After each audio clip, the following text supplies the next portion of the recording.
ಹಾಗೆಲ್ರಿಗೂ ನಮಸ್ಕಾರ. Big boss ಅಗ್ನಿ ಪರೀಕ್ಷೆ 4ನೇ ಎಪಿಸೋಡ್ ಜಿಯೋ ಹಾಟ್‌ಸ್ಟಾರ್ ಆ್ಯಪ್ ಅಲ್ಲಿ ಸ್ಟ್ರೀಮ್ ಆಗ್ತಾ ಇದೆ. ಯಾರ್ಯಾರು ನೋಡಿದಿರಾ ದಯವಿಟ್ಟು ಕಮೆಂಟ್ ಮಾಡಿ ಏನು ಅನಿಸ್ತು ಅಂತ ನಿಮಗೆ. ಸೆಲೆಕ್ಷನ್ ಪ್ರೊಸೆಸ್ ಯಾವ ರೀತಿ ಅನಿಸ್ತಾ ಇದೆ ಕಮೆಂಟ್ ಬಾಕ್ಸಲ್ಲಿ ತಿಳಿಸಿ.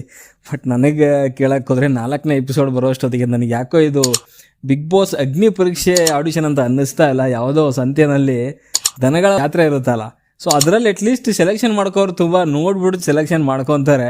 ಇವ್ರದ್ದು ಏನು ಸೆಲೆಕ್ಷನ್ನು, ಅದು ಏನು ಏನೋ ಆಡಿಷನ್ ಮಾಡ್ತಿದ್ರು ನನಗಂತೂ ಅರ್ಥ ಆಗ್ತಾಯಿಲ್ಲ. ಅವರು ಆ ದನದ ಆಡಿಷನ್ ಮಾಡ್ತಾರಲ್ಲ, ತೊಗೊಳ್ಬೇಕು ಅಂತ ಜನದ ಜಾತ್ರೆಯಲ್ಲಿ, ಅವ್ರು ಇನ್ನೂ ಚೆನ್ನಾಗಿ ಮಾಡ್ತಾರೆ, ದನಗಳು ಇನ್ನೂ ಚೆನ್ನಾಗಿರ್ತವೆ.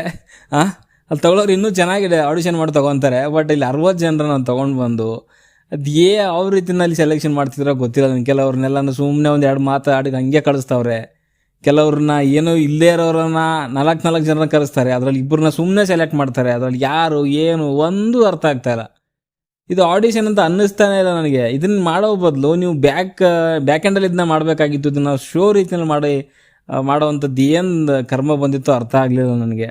ಅದು ಮಾಡ್ತೀರಾ ಅಟ್ಲೀಸ್ಟ್ ಇನ್ನೂ ಒಂದು ವೀಕ್ ಮುಂಚೆಯಿಂದ ಸ್ಟಾರ್ಟ್ ಮಾಡಿಕೊಂಡು ಹಾನೆಸ್ಟಾಗಿ ಆದರೂ ಮಾಡಿ ಅನ್ನೋದು ನನ್ನ ಅನಿಸಿಕೆ. ಅದನ್ನೆಲ್ಲ ಬಿಟ್ಟು ಸುಮ್ಮನೆ ತರಾತುರಿಯ ಕರೆಸ್ತೀರಾ, ಒಬ್ಬೊಬ್ರನ್ನ 4 ಜನ ಕರೆಸ್ತೀರಾ, ನೋಡಿದ್ರೆ ಒಬ್ಬೊಬ್ಬ ಅಪ್ಪ ಮಗನ್ನ ಕರೆಸ್ತೀರಾ, ಯಾರ್ಯಾರನೋ ಯಾವಾಗೋ ಕರೆಸ್ತೀರಾ.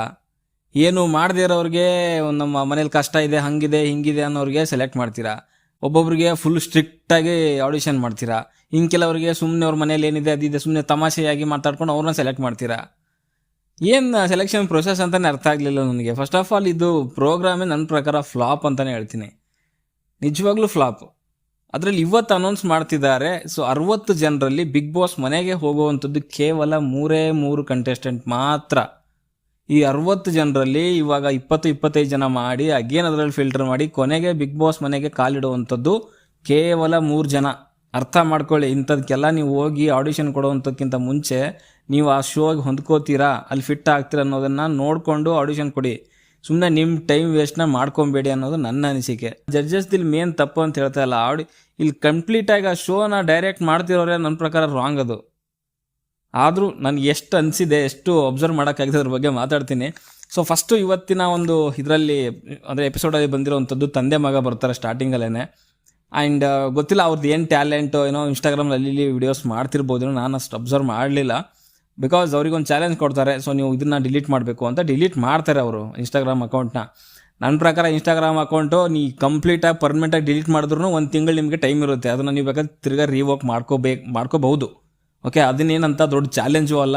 ಆಮೇಲೆ ತಂದೆ ಮಗನ ಅದು ಹೆಂಗೆ ಕರೆಸ್ಬಿಟ್ರಿ ಇವರು, ಸುಮ್ಮನೆ ಅವ್ರ ಗಿಮಿಕ್ಗೋಸ್ಕರ ಕರೆಸಿರೋವಂಥದ್ದು ಅಷ್ಟೇ, ಅದು ಬಿಟ್ಟರೆ ಏನಿಲ್ಲ. ಅದರಲ್ಲೂ ಮುಖ್ಯವಾಗಿ ತಂದೆಗೆ 4 ಜನರಿಗೆ ಸೆಲೆಕ್ಟ್ ಅಂತ ಕೊಟ್ಟು ಸ್ಟಾರ್ ಕಂಟೆಸ್ಟೆಂಟ್ ಅಂತ ಮಾಡ್ತಾರೆ. ಏನು ಕಂಡ್ರಪ್ಪ, ಅದೇನು ಬೀಟ್ ಬಾಕ್ಸ್ ಅಂತ ಮಾಡಿದ್ರು, ಅವ್ರ ಮಗ ಹೇಳ್ಕೊಟ್ರಂತೆ. ಅದು ಬೀಟ್ ಬಾಕ್ಸ್ ಮಾಡಿದ ತಕ್ಷಣ ಕರ್ಕೊಂಡ್ಬಿಡೋದ, ಅದು ಏನು ನಿಜ ನನಗೆ ಕಾಮಿಡಿ ಅಂತ ಅನ್ನಿಸ್ತಾ ಇದೆ. ಮಗ ಏನು ಮಾಡಿದ್ನಪ್ಪ, ಮಗನ ಹೋಲ್ಡಲ್ಲಿ ಇಟ್ಟಿದ್ದಾರೆ, ತಂದೆನೇ ಸ್ಟಾರ್ ಕಂಟೆಸ್ಟೆಂಟಾಗಿ ಅವನ ತಂದೆನ ಕರೆಸಿದ್ರು.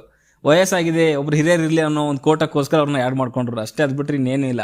ಅದಾದಮೇಲೆ ಇಲ್ಲಿ 4 ಜನರನ್ನ ಕರೆಸ್ತಾರೆ. ಗೌರಿ ಅಂತ ಆ್ಯಂಡ್ ಶ್ವೇತಾ ಅಂತ ಅನಿಸುತ್ತೆ. ಸೊ ಅವರು ಮತ್ತು ಸಂಧ್ಯಾಗೌಡ, 4 ಅಲ್ಲ 3 ಜನ.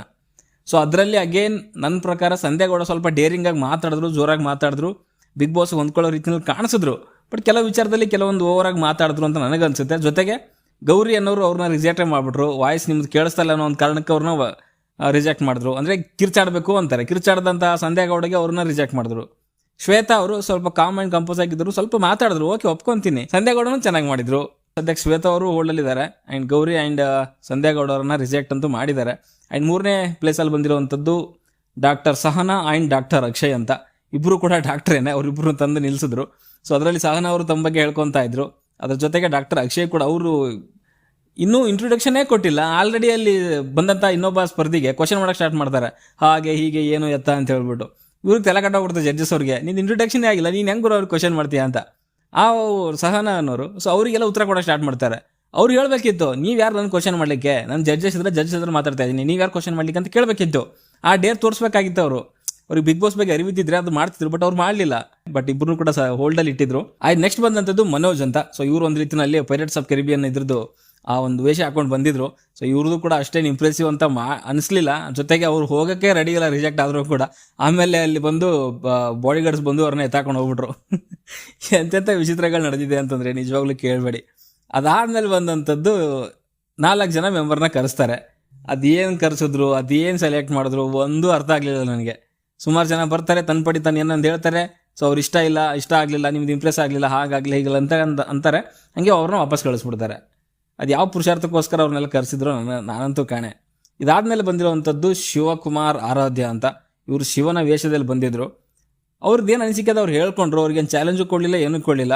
ನಿಮ್ಮಿಂದ ಇನ್ನೂ ನಿರೀಕ್ಷೆ ಮಾಡಿದೀವಿ ಅಂತ ಹೇಳಿದ್ರು. ಅಂಡ್ ಇದಾದ್ಮೇಲೆ ಅಗೇನ್ ಮತ್ತೆ ಒಂದು 4 ಜನರನ್ನ ಕರೆಸ್ತಾರೆ. ಸೊ ಅದರಲ್ಲಿ ಮ್ಯಾಜಿಷಿಯನ್ ಒಬ್ರು ಅವರನ್ನ ಹೋಲ್ಡಲ್ಲಿ ಇಡ್ತಾರೆ. ಅದನ್ನ ಬಿಟ್ಟಿರುವಂತ 3 ಜನರನ್ನ ಹಂಗೆ ಮನೆಗೆ ವಾಪಸ್ ಕಳಿಸ್ತಾರೆ ಅಂತಾನೆ ಹೇಳ್ಬಹುದು. ಓಕೆ, ಅಂಡ್ ಕೊನೆಯಲ್ಲಿ ಬಂದಿರುವಂತದ್ದು ಜಯಪ್ರಕಾಶ್ ಅಂತ. ಸೊ ಈ ರೀಸೆಂಟ್ ಆಗಿ ನೋಡಿರ್ತೀರಾ, JP ಅಂತ ಇನ್ಸ್ಟಾಗ್ರಾಮ್ ರೀಲ್ಸ್ ಅಲ್ಲಿ ಇಲ್ಲಿ. ಸೊ ಫಸ್ಟಿಗೆ ಅವರೇನೆ ಈ ಬಿಗ್ ಬಾಸ್ ಅಗ್ನಿ ಪರೀಕ್ಷೆಯಿಂದ ಆಚೆ ಬಂದು ನಾನು ಸೆಲೆಕ್ಟ್ ಮಾಡಲಿಲ್ಲ ಹಾಗೆ ಹೀಗೆ ಅಂತೆಲ್ಲ ಗೋಳ ಇಟ್ಕೊಂಡಿದ್ರು. ಅದಕ್ಕೆ ಅಂತ ಅನ್ಸುತ್ತೆ ಅವ್ರದ್ದು ಜಾಸ್ತಿ ಫುಟೇಜೇ ಇಟ್ಟಿಲ್ಲ, ಅಲ್ಲಿ ಕಟ್ ಮಾಡಿ ಬಿಸಾಕವ್ರೆ. ವಿನಯ್ ಹೇಳಿದ್ದು ಯಾವುದೂ ಇಲ್ಲ ಅಲ್ಲಿ. ಸಂಗೀತ ಅವ್ರದ್ದು ಮೇ ಬಿ ಅವರೊಬ್ರು ರಿಜೆಕ್ಟ್ ಮಾಡಿದ್ರು ಅಂತ ಅನ್ಸುತ್ತೆ. ಸೊ ಅಲ್ಲಿಂದಾನೇ ಅವ್ರನ್ನ ರಿಜೆಕ್ಟ್ ಮಾಡಿ ಕಳಿಸಿದ್ದಾರೆ. ಮೇ ಬಿ ಇನ್ನೊಂದು ಸ್ವಲ್ಪ ಇಡ್ತಿದ್ರೇನೋ ಅವ್ರ ಶಾರ್ಟ್ಗಳು, ಸ್ಕ್ರೀನ್ ಸ್ಪೇಸ್ ಕೊಡ್ತಿದ್ರೇನೋ. ಬಟ್ ಇವ್ರು ಬಂದು ಹೊರಗಡೆ ಬಂದು ಇನ್ಸ್ಟಾಗ್ರಾಮಲ್ಲಿ ಹಾಗೆ ಹೀಗೆ ಅಂತೆಲ್ಲ ಮಾತಾಡಿದ್ದಕ್ಕೆ ಸೊ ಆ ಒಂದು ಸ್ಪೇಸು ಕೂಡ ಕೊಟ್ಟಿಲ್ಲ ಅವ್ರಿಗೆ, ಹಂಗೆ ಕಳಿಸ್ಬಿಟ್ರು ಅಂತಲೇ ಹೇಳ್ಬೋದು. ಅದಕ್ಕೆ ಹೇಳುವಂಥದ್ದು ಏನಂತಂದರೆ, ನೀವು ಇನ್ಸ್ಟಾಗ್ರಾಮ್ ಇನ್ಫ್ಲುಯೆನ್ಸರ್ ಆದರೂ ಆಗಿ ಏನಾರ ಸೌಂಡ್ ಮಾಡಿ ಸೋಷಿಯಲ್ ಮೀಡಿಯಾದಲ್ಲಿ ನಿಮಗೆ ಎಲ್ಲಿ ಇಡಬೇಕೋ ಅಲ್ಲಿ ಇಡ್ತಾರೆ ಅವ್ರು. ಚಾನಲ್ ಅವರು ಹೆಂಗೆ ಯೂಸ್ ಮಾಡ್ಕೋಬೇಕು ಹಂಗೆ ಯೂಸ್ ಮಾಡ್ಕೊತಾರೆ. ನೀವುಗಳು ಅರ್ಥ ಮಾಡ್ಕೊಬೇಕು ಅಷ್ಟೇ. ಆ್ಯಂಡ್ ಇವಾಗ 60 ಜನಗಳ ಒಂದು ಆಡಿಷನ್ ಕಂಪ್ಲೀಟ್ ಆಗಿದೆ. ಸೊ ಇದರಲ್ಲಿ ಸೆಲೆಕ್ಟ್ ಆಗಿರುವಂಥವ್ರು 11 ಜನ ಆ್ಯಂಡ್ ಸ್ಟಾರ್ ಕಂಟೆಸ್ಟೆಂಟ್ ಆಗಿ ಸೆಲೆಕ್ಟ್ ಆಗಿರುವಂಥವ್ರು 5 ಜನ. ಟೋಟಲ್ 16 ಜನ ಆದರು. ಆ್ಯಂಡ್ ಆ 16 ಜನರ ಜೊತೆಗೆ ಸೊ ಈ ಹೋಲ್ಡಲ್ಲಿರುವಂಥರಲ್ಲಿ 4 ಜನರನ್ನ ಅಗೇನ್ ಮತ್ತೆ ಡೈರೆಕ್ಟ್ ಆಗಿ ಸೊ ಅವ್ರನ್ನ ಅಲ್ಲಿ ಸೆಲೆಕ್ಟ್ ಮಾಡ್ತಾರೆ. ಅದರಲ್ಲಿ ಟೋಟಲ್ 4 ಜನರನ್ನ ಸೆಲೆಕ್ಟ್ ಮಾಡಿದ್ದಾದ್ಮೇಲೆ ಇವಾಗ ಸೆಲೆಕ್ಟ್ ಆದವರು 20 ಜನ ಆಗ್ತಾರೆ. ಅದ್ರ ಜೊತೆಗೆ ಇವಾಗ ಯಾರು ಹೋಲ್ಡಲ್ಲಿ ಇದಾರಲ್ಲ ಸೊ ಅವರಿಗೆ ಟಾಸ್ಕ್ಗಳು ಸ್ಟಾರ್ಟ್ ಆಗುತ್ತೆ. ಆಲ್ರೆಡಿ ಒಂದು ಟಾಸ್ಕ್ ಕೂಡ ಕೊಟ್ಟಿದ್ರು. ಸೊ ಅಲ್ಲಿ ಅಭಿಷೇಕ್ ಜೊತೆಗೆ ಡಾಕ್ಟರ್ ಅಕ್ಷಯ್ ಮಧ್ಯೆ ಒಂದು ವ್ಯಾಕ್ಸ್ದು ಒಂದು ಟಾಸ್ಕ್ ಕೊಟ್ಟಿರ್ತಾರೆ. ಸೊ ಅದರಲ್ಲಿ ಅಭಿಷೇಕ್ ಅವ್ರು ವಿನ್ ಆಗಿ ಸೊ ಅವರು ಅಗೇನ್ ಸೆಲೆಕ್ಷನ್ ಪ್ರೊಸೆಸ್ಸಲ್ಲಿ ಸೊ ಸೆಲೆಕ್ಟ್ ಆಗಿದ್ದಾರೆ. ಸೊ ಅವರು ಇವಾಗ ಟೋಟಲ್ ಸೆಲೆಕ್ಟ್ ಆಗಿರುವಂಥವ್ರಲ್ಲಿ 21 ಜನ ಆಗಿದ್ದಾರೆ ಅಂತಲೇ ಹೇಳ್ಬೋದು. ಹೋಲ್ಡ್ ಇರುವಂಥ ಕಂಟೆಸ್ಟೆಂಟ್ಗಳನ್ನು ಅಗೇನ್ ಮತ್ತೆ ಟಾಸ್ಕ್ನ ಕೊಟ್ಟು ಅಗೇನ್ ಅವ್ರನ್ನ ಸೆಲೆಕ್ಟ್ ಮಾಡಿ ಇನ್ನೇನು ಸೆಲೆಕ್ಟ್ ಆಗ್ತಾರಲ್ಲ 25 ಜನ ಅಥವಾ 26 ಜನ ಏನು ಸೆಲೆಕ್ಟ್ ಆಗ್ತಾರೆ ಸೊ ಅದರಲ್ಲಿ ಮತ್ತೆ ಫಿಲ್ಟರ್ ಮಾಡ್ತಾರೆ. ಸೊ ಮತ್ತೆ ಫಿಲ್ಟರ್ ಮಾಡಿ ಅಗೇನ್ ಫಿಲ್ಟರ್ಗಳಾಗಿ ಕೊನೆಗೆ ಅಲ್ಲಿ 6 ರಿಂದ 7 ಜನನ ತಂದು ನಿಲ್ಲಿಸ್ತಾರೆ. ಸೊ ಅವಾಗ ಮೇ ಬಿ ವೋಟಿಂಗ್ ಲೈನ್ನ ಓಪನ್ ಮಾಡ್ಬೋದು. ಸೊ ಯಾವ ಒಂದು 3 ಕಂಟೆಸ್ಟೆಂಟ್ನ ನೀವು ಬಿಗ್ ಬಾಸ್ ಮನೆ ಒಳಗಡೆ ಕಳಿಸ್ಲಿಕ್ಕೆ ಇಷ್ಟಪಡ್ತೀರಿ ಅಂತ ಜನಗಳ ಮುಂದೆ ತಗೊಂಡು ಬರ್ತಾರೆ. ಸೊ ಯಾರಿಗೆ ಮ್ಯಾಕ್ಸಿಮಮ್ ವೋಟ್ ಬರುತ್ತೆ ಸೊ ಅವ್ರನ್ನ ಬಿಗ್ ಬಾಸ್ ಮನೆ ಒಳಗಡೆ ಕಳಿಸ್ತಾರೆ ಅಂತಾನೆ ಹೇಳ್ಬೋದು. ಸೊ ಆ ಒಂದು ವೋಟಿಂಗ್ ಪ್ರೊಸೆಸ್ಸು ಏನಾದರೂ ಇವಾಗಲೇ ಓಪನ್ ಮಾಡ್ತಾರಾ ಜಿಯೋ ಹಾಟ್ಸ್ಟಾರ್ ಆ್ಯಪಲ್ಲಿ, ಅಥವಾ ಬಿಗ್ ಬಾಸ್ ಏನು ಗ್ರ್ಯಾಂಡ್ ಓಪನಿಂಗ್ ಇರುತ್ತಲ್ಲ ಸೊ ಅವತ್ತೇನಾದರೂ ವೋಟಿಂಗ್ ಲೈನ್ ಓಪನ್ ಮಾಡ್ತಾರೆ ಅನ್ನೋದು ಸೊ ಮುಂದೆ ನೋಡಬೇಕು ಅಂತಾನೆ ಹೇಳ್ತೀನಿ. ಒಟ್ಟಾರೆಯಾಗಿ ಇಲ್ಲಿವರೆಗೂ ನೋಡಕ್ ಹೋದ್ರೆ ಈ ಒಂದು ಅಗ್ನಿ ಪರೀಕ್ಷೆ ಅನ್ನೋವಂಥ ಒಂದು ಫಾರ್ಮ್ಯಾಟ್ ಇದೆಯಲ್ಲ, ನನ್ನ ಪ್ರಕಾರ ಅಷ್ಟೊಂದು ಇಷ್ಟ ಆಗಲಿಲ್ಲ ನನಗೆ. ನಿಜವಾಗ್ಲೂ ಒಂದು ರೀತಿಯಲ್ಲಿ ಕಳಪೆ ಆಗಿತ್ತು ಅಂತಾನೆ ಹೇಳ್ತೀನಿ. ಸೊ ನಿಮ್ಮ ಅನಿಸಿಕೆ ಅಭಿಪ್ರಾಯ ಏನು ಈ ಒಂದು ಬಿಗ್ ಬಾಸ್ ಅಗ್ನಿ ಪರೀಕ್ಷೆ ಪ್ರೊಸೆಸ್ ಬಗ್ಗೆ ಅಂತ ಕಮೆಂಟ್ ಬಾಕ್ಸಲ್ಲಿ ತಿಳಿಸಿ. ಓಕೆ, ಸದ್ಯಕ್ಕೆ ಅಷ್ಟೇ, ಮುಂದೆ ನೋಡೋದಲ್ಲಿ ಸಿಗೋವರೆಗೂ ಬಾಯ್ ಬಾಯ್.